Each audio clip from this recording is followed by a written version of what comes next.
Hello, everyone. Welcome to another Credit Safe webinar.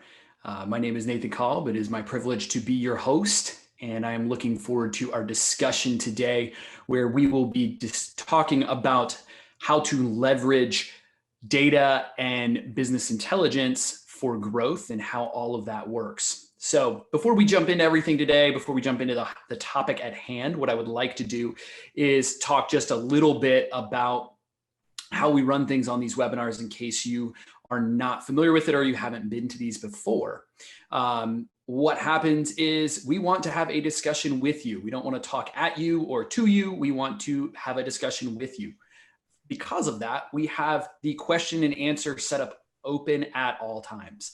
So if you go to the bottom of your Zoom screen and you have everything there, you will see the little text bubbles that say Q&A, and you can always go right in there and let me know what you're thinking, what you want to talk about, questions that you have. I will be monitoring that the entire time that we are doing things here today. So that is your way to communicate with myself and our speaker. So I want to let you know that very first and foremost. Next, I want to let you know that this is a recorded webinar. So if that violates some sort of issue for you or has a problem or whatever, this is your time to leave. Go right ahead, take off, go do that. And hopefully you can watch the recording later and still get the information. You will also receive a follow-up email with this. So you registered with your email address and we will send you a follow-up email that will send you the information that's covered here, some information about upcoming webinars, but also the link to the video of this webinar and any other additional resources that we reference while we're going through our discussion. So if there's something that our speaker references or I reference, we'll put a link to that in the landing page for the video and everything and let you link out to it. So you don't have to worry about taking notes if you're driving in the car or whatever, just listening to us, you don't have to worry about that. So now that all that stuff's taken care of, I want to just kind of jump into what we're going to be talking about today. So this is the 5th webinar in a joint series with Credit Safe and the National Association of Wholesaler Distributors. And the entire thing is entitled Cash is Still King. And it has the idea that a lot has changed in 2020, but cash is still king. That has not changed. So if you're not familiar with both these organizations, I'll give you a little bit of information about each one of them. The National Association of Wholesaler Distributors, or the NAW, is the national voice of the wholesale distribution industry in Washington, D.C. NAW provides high value to its members and the wholesale distribution industry by advocating the interests of distribution companies before the government, providing groundbreaking distribution-specific research and strategic management best practices via conferences, publications, and webcasts, and providing leading-edge products and services highly valued by industry peers. As the world's most used provider of business intelligence, CreditSafe owns and maintains one of the most comprehensive and rapidly expanding business databases with credit information on over 365 million companies worldwide.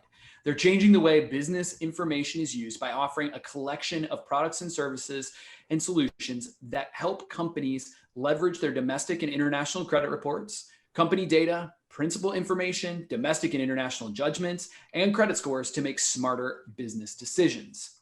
So as I said, this series is focused on the idea that cash is still king, and we have 4 key areas of business that have changed due to the pandemic that we've been focusing on. And in each of these, we have 2 webinars. So this is the first webinar. It is the 5th overall, but the first webinar in the topic area of business intelligence and data. So we're excited to be kind of delving into that area and how that works, what's going on, so that we can make sure that you have the information, the knowledge, the setups to do the best that you possibly can in this uncertain times.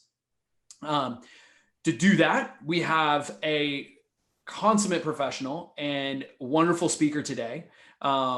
So I'm going to go ahead and introduce Lena Chindamo, who is the Director of Enterprise Accounts with CreditSafe Canada, is a certified credit professional with over 20 years of experience in credit risk management. She's held senior leadership roles with companies in multiple industries such as Sony Electronics, Maple Leaf Foods, and has user experience and knowledge in a consultative roles at major credit data organizations.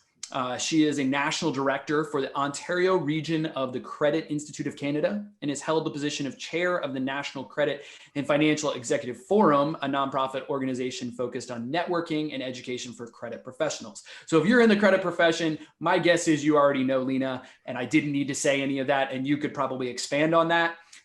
If you're not in the credit profession and you're doing this from a business owner perspective or a CFO perspective or something like that, now you know that we have one of the best of the best, as we always try to bring you talking today. So Lena, thank you so much for joining me. It is always a pleasure to talk to you, and I'm really glad to be able to do this in this webinar format. Thanks, Nathan. It's great to be here today. So, we chat in the green room ahead of time, and we kind of get everything set up, and we always have a good discussion with whoever our speaker is. And this idea of data and business intelligence, like it's out there. It's constantly being talked about. It's those terms that we talk about and you hear and you see, and they're so much a part of business culture right now that you almost feel dumb asking, what do they actually mean? So I'm going to be dumb and I'm going to ask, what do these actually mean, especially in terms of this context, like in what we're talking about today? I understand there might be broader definitions or something, but for what we're going to talk about today, give me some working definitions that we can kind of use throughout the webinar. Okay, well, first off, Nathan, I don't think you're dumb. You are one of the few, so thank you. You're welcome for that. I guess maybe if we just kind of simplify it to really understand the difference between data and business intelligence. I mean, I think of data as information that's being collected as a point of reference, or perhaps that we may use later on for future analysis. And then if you think of business intelligence, it's really taking that data and transforming it into some meaningful and useful information, which can help deliver some insights on some sort of project that you're working on. So if we think about this topic today, which is payments, or customer payments and customer payment behavior. So if we think of, today we collect past due balances on customers. Now, if we take that information and we do some analysis, we could find some really good data and insights in that. Things like, payment trends or patterns. We can look at past due amounts as a percentage. We can look at days beyond terms, and we can look at perhaps peer and industry comparisons. So now you've taken that data and you've done something with it, and now it's providing you with some really good information to move forward and make some really good sound decisions. Great. Yeah, that makes total sense. Okay, so if we're going to use those as kind of our definitions, and I appreciate the examples and everything there. How can businesses, let's just talk about it. How can businesses leverage these things? I mean, they're big concepts, they're big stuff out there. How can they actually use them to make some sort of positive change in their industry, in their particular company, what have you? Right. Well, they're going to take that data and make sure that they're using it in their business process. I think that's key, right? So for credit adjudication, you're going to take this information and it's really going to help you grow and avoid and manage risk. So if, for example, you might even want to integrate that data into your existing CRM and perhaps even create scorecards. All right, so taking that information, digesting it, analyzing it, so it can help with that process. So the key really is to bring that data into that current process. And if we think of organizations today, they're really focused on growth. Or they're focused on managing risk. So if we're focused on growth, then we want to make sure that we are working with companies that are going to grow with us, right? So what exactly does that mean? Are they companies that are likely to pay their bills? Are they companies that are currently paying their bills? Right. Do we have an understanding of what those past due balances are? Can we look at industry, or are they growing in our particular industry? So really understanding some of those data points that can speak to growth and using that information to help us grow.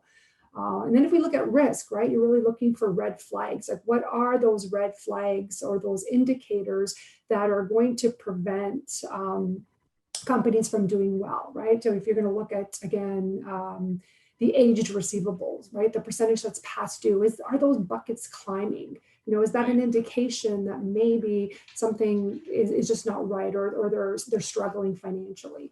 You can look at days beyond terms, for instance, right? How many days beyond terms are they paying? Is that changing? What's the trend? What does that pattern look like? And of course, risk scores, right? Scores are going to be important too. So bringing those risk scores into that business process to help you determine whether or not these are companies that you want to bring on board if they're new, so if you're prospecting, or if they're going to be companies that you want to continue to do business with, and maybe you need to alter your relationship. Sure. Well, you're talking a lot in this idea of how we can leverage things by how people are paying, that kind of idea of payments coming in or out, or when are they happening, and all of that. I mean, obviously it's important in that, everybody needs to get paid, right? Like we all need that money. We need that cash flow. But why is it so integral when you're looking at this idea of data and BI and using it for, like you said, either growth or risk management? Why is it even just more critical than just, oh, well, you have to have money to run a business? Right. Well, payment behavior is important for so many reasons. But if we try to relate it to us, personally, for example, if you're in business and you're missing a payment, right? You haven't made a payment.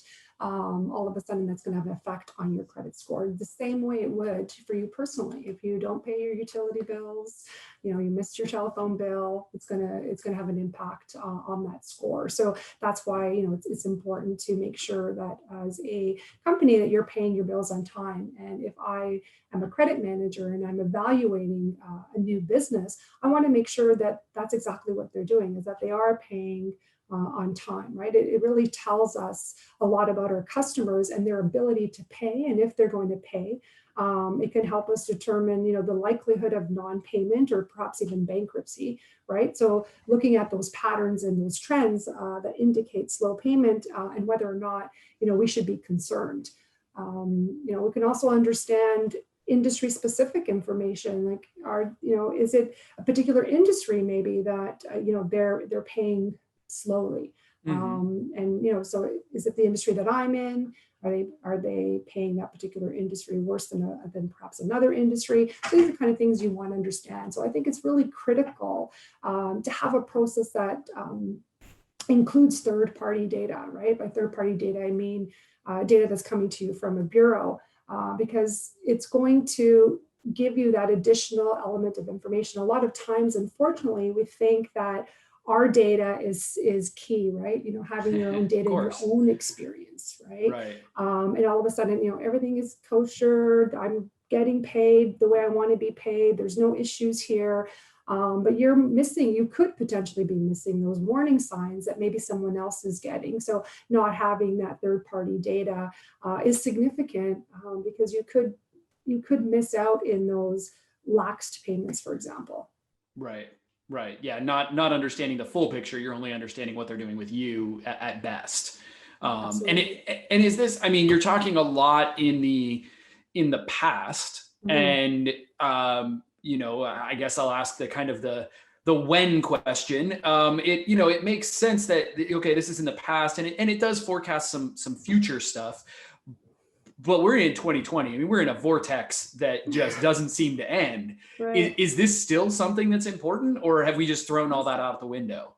Yeah, I think more so, especially now, time is money. And in today's competitive landscape, information is key. So you want to make sure that you have access to online, instant, up-to-date information readily available when you need it, because that's really what's going to help you grow and succeed and be profitable and avoid risk.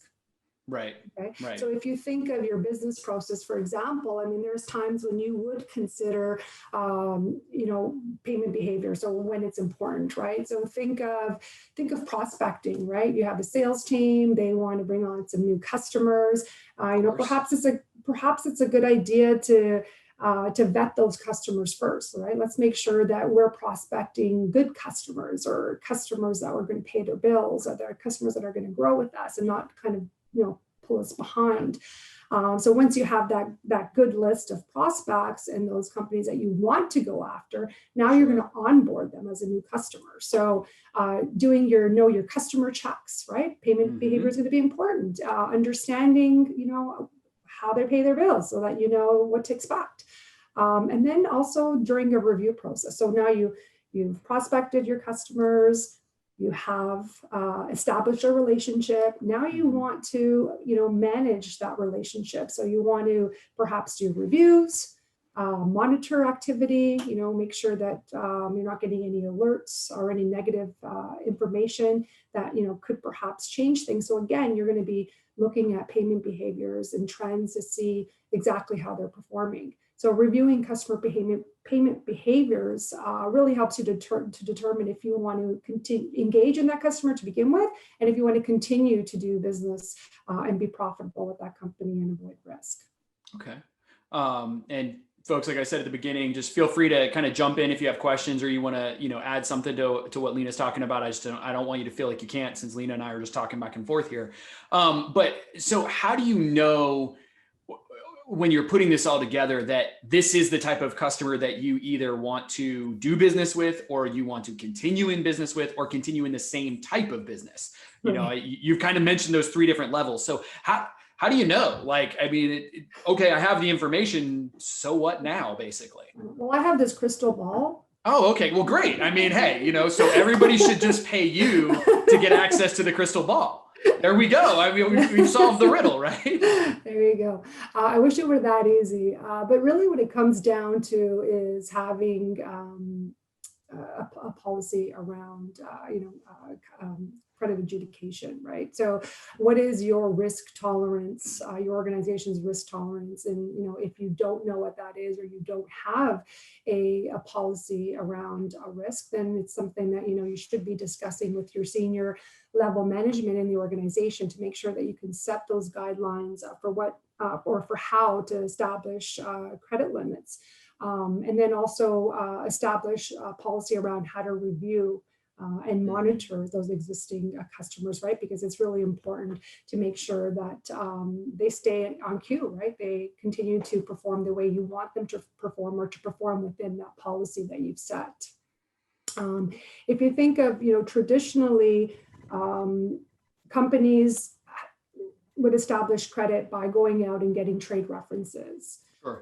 Or checking bank references. Now, that's great and it still works, but it's time consuming, and we all know that we only give out our best references. So, so do you really have a full picture of how that company's payment behaviors are, or how they're performing? So, it's really, really important, and more companies are choosing to rely on third-party data, which is credit reports, right? To give you information such as days beyond terms, scores.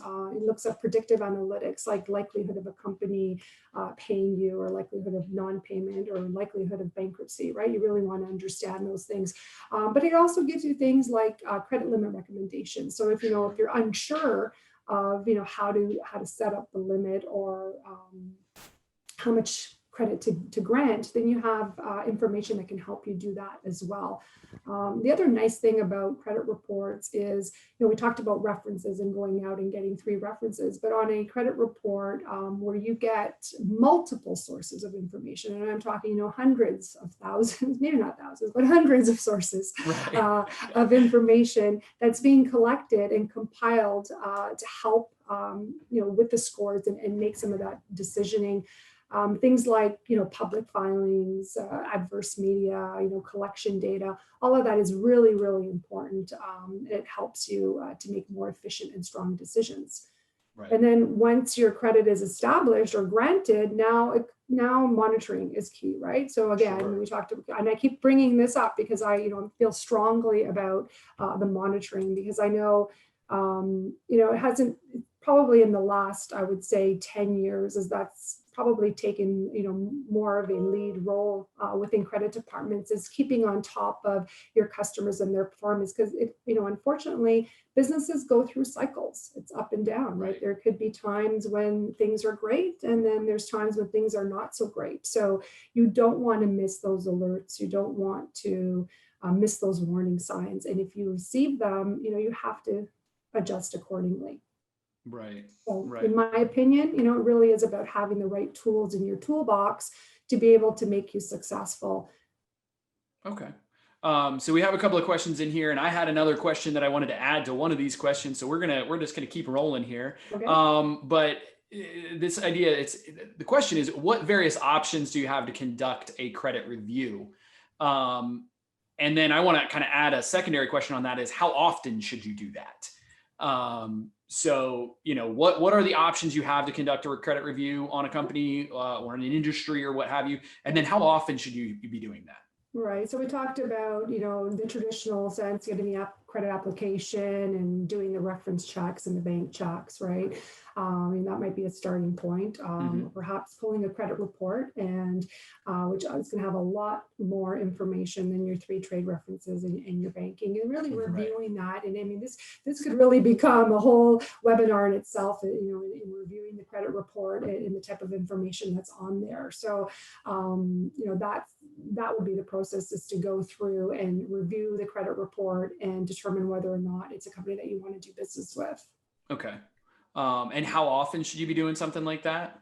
So again, so your credit policy is most likely going to dictate that. If in some companies it might just be annually, but my recommendation would be to monitor your accounts, and if there is a change or a significant change, whether that is, your days beyond terms have gone up, your credit scores come down, your percentages past due are climbing for this particular customer, any type of alert, even a collection on the particular file, you're going to want to review that customer. So there's no rule that says you have to do it weekly or monthly, but at a minimum, I think anytime there's any kind of change on your customer's file, that you should be conducting some sort of a review.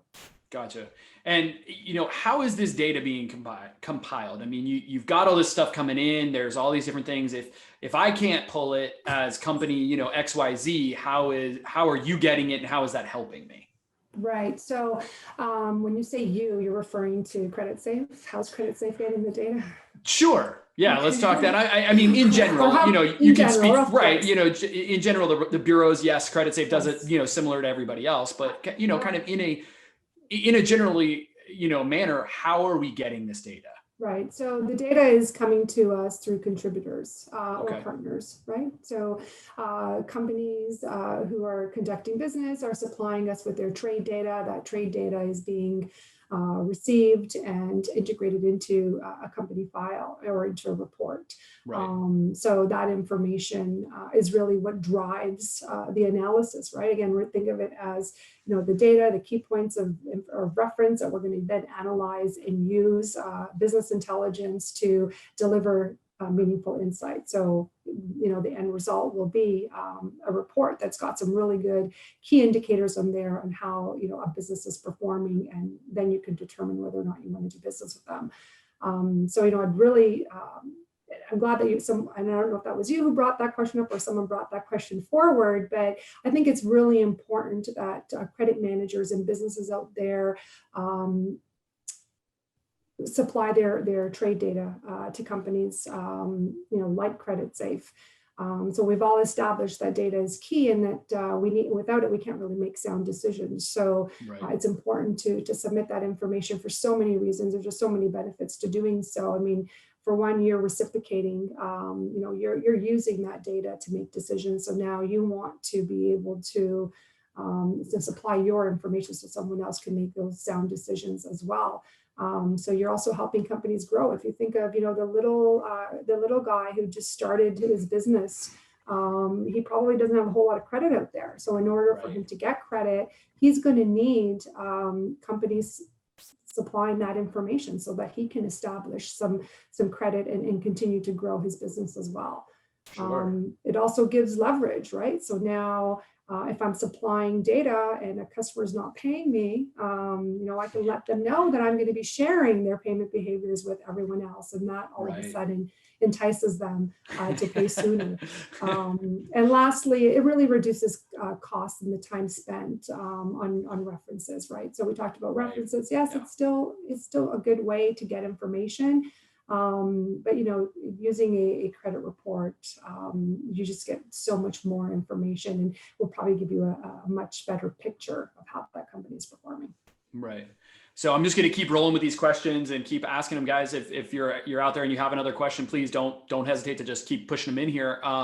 So smaller businesses, this is kind of focused on smaller businesses. This question, in smaller businesses that don't have a credit department, how do they establish this type of credit policy and everything like that? I'm kind of paraphrasing this question, but how do you do that if you're not a big company that has a credit department and accounting department and a receivables department and all these different things? How can a smaller business kind of prioritize this and do kind of what you're talking about?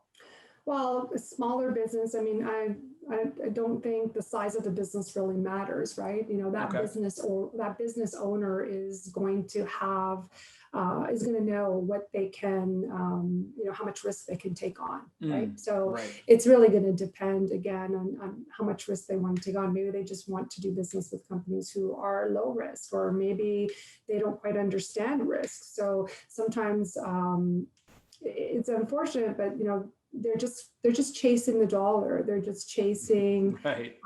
the outstanding balance, and really don't have a good understanding of risk and likelihood of payment, right? Sometimes they're only focused on revenue and not so much on the bottom line. So sometimes you have to kind of change that mindset and help them by educating them on the bigger picture, right? So understanding not only revenue, but the bottom line, and what could happen to the bottom line if you're doing business with a company who is high risk.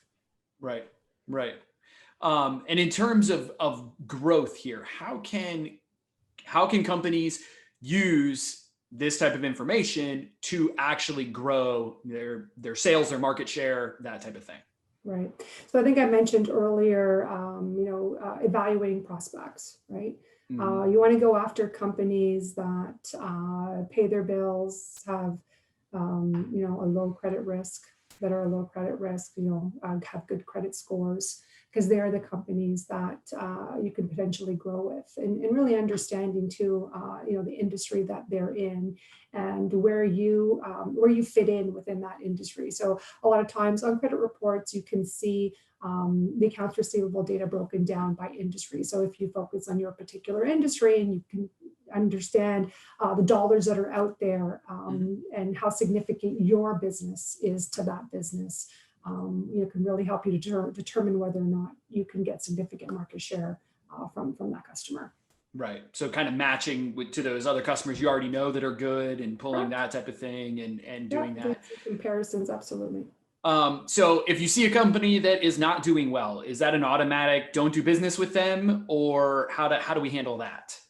Well, Again, in my paraphrasing past, some of these questions. So if I miss it, folks, I'm sorry. Just send it again so I can get a better answer. Yeah. In my past life, I think that, a lot of times credit departments were seen as the, anti-sales team, right? Yes, I've heard that quite a bit. So, the police, or whatever, however they wanted to phrase those terms, but they were seen as preventing sales. And that's really not what the credit department is all about, nor what the credit department does. They're there to help you with that sale, to make sure that sale happens. So, if you do have a customer who is high risk, but the company, the business plan is to go ahead with that particular sale, you just want to make sure that, for one, you have a signed credit application, customers have signed off on your terms and conditions. If you need to look at types of security, then you do that. So, perhaps you want to do it on COD or credit card, or, change the terms. I mean, there's many options. You never want to say no to a sale. So you want to make sure that you're creative and that you're able to make that sale work. Sure. And folks, we still have a little bit of time. If you want to ask any other questions, I'm going to ask one more of the questions that I had for this interview. And it's basically, how can folks get better at this? This is a risky thing. You keep talking about it. You make a mistake and it can be problematic. You could be chasing for a long time, chasing that money.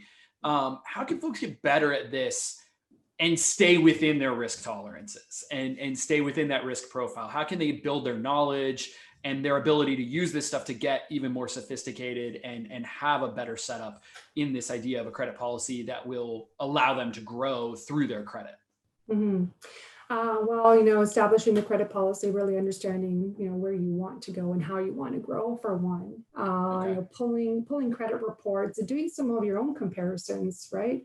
Pulling customers that you think, or that you've been doing business with for a long time and that you think they're stellar, and doing a comparison. Right now, you start ranking your customers based on your own experience, and then look at what the credit reports have to say. So if you're not using the tools, you don't have experience with them, it's really hard to know how to use them. So sometimes it can be trial and error, right? So again, you might release a sale that perhaps you got some pressure to do so, and now all of a sudden things are going bad.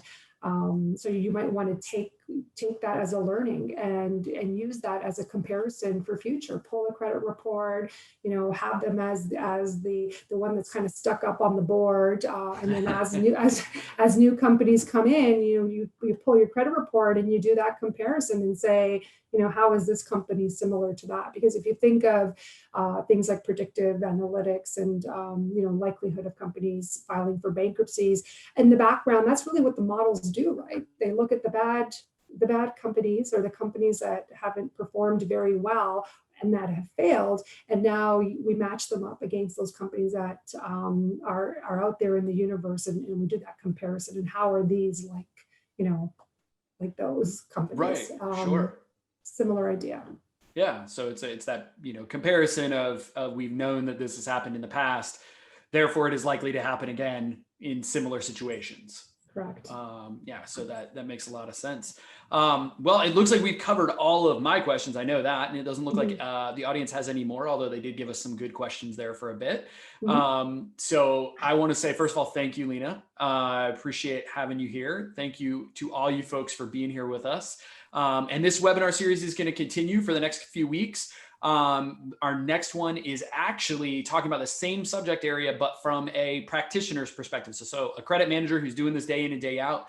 Emmerich Bruce of Cheney Enterprises is going to be joining me on Thursday, same time, 2 p.m. Eastern, 11 a.m. Pacific, to talk about leveraging data and BI for growth from a practitioner's perspective. So definitely tune into that. And you can always check out all of our webinars at creditsafe.com/webinars anytime, day or night. And you can see everything that's upcoming. We have stuff all the way out into February and March that we have already planned with different partners and different stuff going on. So there's a lot coming, folks, that we want you to take part in. And thanks for joining us this time. Thank you again, Lena. And thank you. Have a great day, everybody. We'll talk to you next time. Bye. Bye, everyone.